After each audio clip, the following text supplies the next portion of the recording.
дастаи Истиқлоли Душанбе бо сабаби иштирок дар бозиҳои гурӯҳии Лигаи Чемпионҳои Осиё дар чемпионати Тоҷикистон якчанд бозиашро ба мавқуф гузошта буд. Дар ҳамин замина вохӯрии дастаҳои Истаравшан ва Истиқлоли Душанбе мебоист дар доираи рақобатҳои даври сеюми чемпионати Тоҷикистон миёни дастаҳои Лигаи Олӣ баргузор мешуд.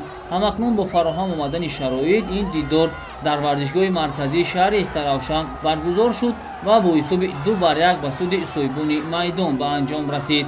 Ҳарчанд дастаи Истиқлол дар дақиқаи 37-уми рақобат бо талоши легионери ҷопонии худ Риёта Нома ба пеш баромаду бартариро ба даст гирифт, аммо дар дақиқаи якуми изофанамудаи қисмати аввали рақобат капитани дастаи Истаравшан Илҳом Баротов голи ҷавобиро заду ҳисобро 1-1 сохт. Бо ҳамин натиҷа дастаҳо ба танаффус баромаданд.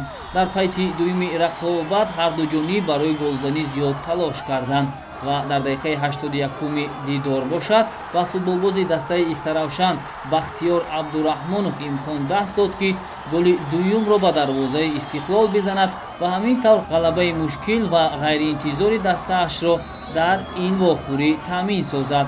Умедвор мешавем, ки дастаи Истиқлоли Душанбе аввалин бохти худро дар мавсими ҷории чемпионати Тоҷикистон ба қайд гирифт.